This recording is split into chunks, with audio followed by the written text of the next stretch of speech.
Every morning before sunrise, Daniel Carter wheeled his small roasted corn cart to the busiest corner of Riverside Avenue. By 7 o'clock, office workers filled the sidewalks, taxis lined the streets, and the smell of freshly roasted corn drifted through the cool morning air. Daniel greeted every customer with the same warm smile. "Good morning. I hope today brings you something wonderful." Most people smiled back. Some barely looked up from their phones. Daniel never took it personally. 5 years earlier, his life had changed forever. After losing his wife, Emily, to a sudden illness, he became the only parent to his 7-year-old daughter, Lily. Money disappeared quickly. Hospital bills had consumed nearly every dollar they had saved. The small family cafe they once owned closed only months later. Rather than giving up, Daniel bought a used pushcart and began selling roasted corn on the streets. The work was exhausting. Summer heat burned his hands. Winter winds froze his fingers. Rain often ruined an entire day's income. Still, every evening he returned home with enough to buy groceries and keep a roof over Lily's head. To Daniel, that was enough. Every morning began with the same routine. He woke before dawn, prepared Lily's breakfast, packed her school lunch, slipped a handwritten note into her backpack. "Be kind today. Never stop smiling. Mom would be proud of you." Lily collected every note inside a colorful scrapbook. "My dad writes me little pieces of courage," she once told her teacher. Daniel smiled when he heard about it. Across the street from Daniel's usual corner stood the towering headquarters of Harrison International, one of the country's largest investment companies. Its founder, billionaire Richard Harrison, rarely appeared in public because of his demanding travel schedule.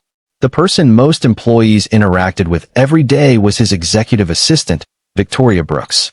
Victoria managed Richard's calendar, approved meetings, organized events, and controlled access to one of the busiest executive offices in the city. She was exceptionally efficient, always punctual, always perfectly dressed. She believed professionalism required perfection. Unfortunately, she also judged people quickly, especially those she considered unsuccessful. Every morning on her way into the building, she passed Daniel's little corn cart. She disliked its presence. In her opinion, it made the entrance to the company's headquarters appear less prestigious. One Monday morning, she stopped beside the cart. "You really should move somewhere else." Daniel looked up politely. "I'm sorry if I'm in the way. I have permission from the city to operate here." Victoria folded her arms. "Our international clients arrive through this entrance. A street cart doesn't exactly create the image we're trying to present." Daniel smiled gently. "I always keep the sidewalk clean. I'll make sure customers leave plenty of room." Victoria sighed. "You don't understand. It's simply not appropriate." She walked away before Daniel could answer. Nearby security guards exchanged uncomfortable glances. One quietly bought a roasted corn from Daniel. "Don't worry. Most of us are glad you're here." Daniel laughed softly. "I appreciate that." Over the following weeks, Victoria continued making small complaints. Sometimes she reported that the smoke from the grill drifted toward the entrance. Sometimes she claimed the line of customers blocked visitors. City inspectors visited several times. Each inspection reached the same conclusion. Daniel followed every regulation. His permits were current. His equipment was safe. His cart remained exactly where it was. Meanwhile, something else quietly happened every afternoon. Around 4 o'clock, a long black sedan occasionally stopped near Daniel's cart. An elderly gentleman wearing a simple baseball cap would step out, buy 2 roasted ears of corn, chat with Daniel for a few minutes, then leave. Very few people recognized him. Daniel certainly didn't. To Daniel, he was simply another friendly customer who enjoyed talking about gardening, family, and old recipes. The man always insisted on paying full price. One afternoon he asked, "Why don't you ever raise your prices?" Daniel smiled. "Because some families count every dollar. I'd rather sell more corn than make one customer go home hungry."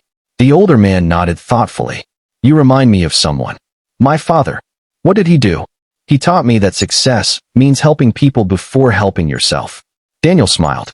"He sounds like a wise man." The gentleman laughed. He was. As he returned to the waiting sedan, Victoria happened to see the conversation from the building entrance. She frowned.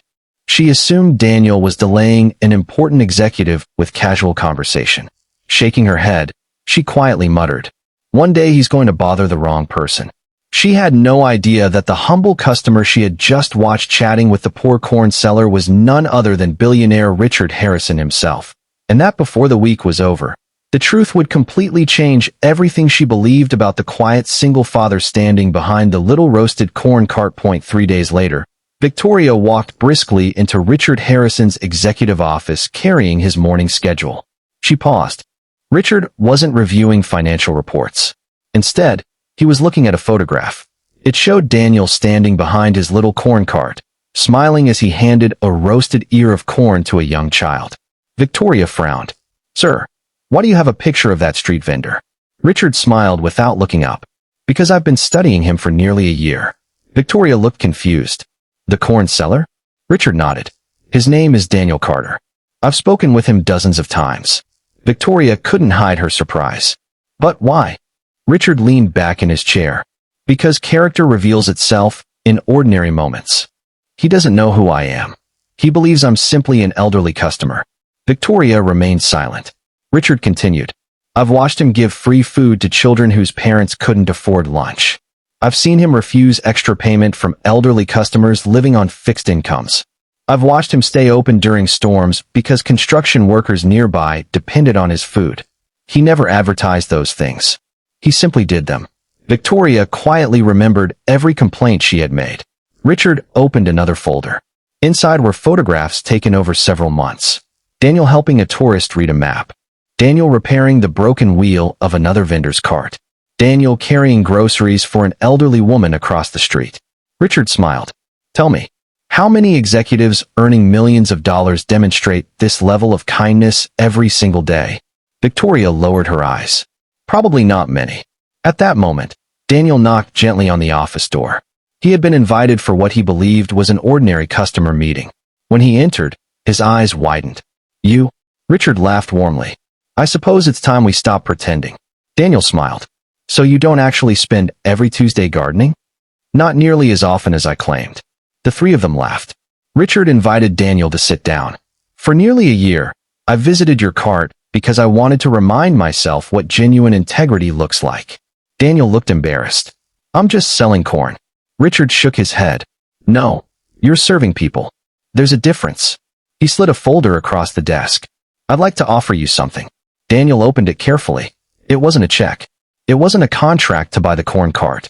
It was a proposal to manage Harrison International's new community outreach foundation.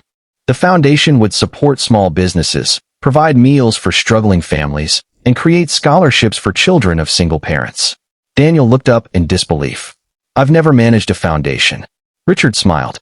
"I can teach management. I can't teach character. That's why I chose you." Daniel remained quiet for a long moment. "I have one condition." Richard laughed. "I thought you might.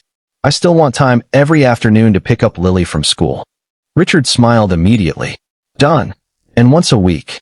I'd like to continue selling corn." Victoria looked surprised. "You would?" Daniel nodded. "My cart reminds me where I came from. I never want to forget that." Richard extended his hand. "Then we have an agreement." Over the following year, Daniel transformed the foundation. Instead of making decisions from a distant office, he visited neighborhoods personally. He spoke with struggling parents. He met local business owners. He listened before acting. The programs expanded rapidly because they were built around real needs rather than assumptions. Meanwhile, Victoria found herself thinking often about the way she had treated Daniel. One afternoon, she visited the old corner where his corn cart still appeared every Friday. Daniel smiled as she approached. "Good afternoon." Victoria looked genuinely uncomfortable. "I owe you an apology. I judged you because of your work. I never bothered to learn who you were." Daniel smiled kindly.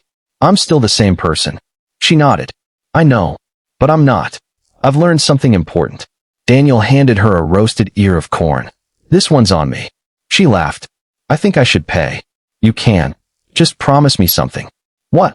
"The next time you meet someone wearing a uniform, standing behind a cart, or doing a job others overlook, see the person before you see the profession." Victoria smiled. "I promise." Months later, Richard invited Daniel to speak at the company's annual leadership conference. Standing before hundreds of executives, Daniel shared a simple lesson. The world often teaches us to measure people by their clothes, their salaries, or their titles. But the greatest people I've ever met were the ones who treated everyone with dignity long before anyone noticed them. The room rose in a standing ovation. That evening, Daniel returned home just in time for dinner with Lily. She looked at him and smiled. "Did you have a good day, Dad?" Daniel nodded. "The best part. I still made it home before you." Lily laughed and hugged him tightly. People remembered the story because a billionaire's assistant looked down on a poor single dad selling corn, never expecting what was coming next. But those who knew the whole story remembered something far more valuable.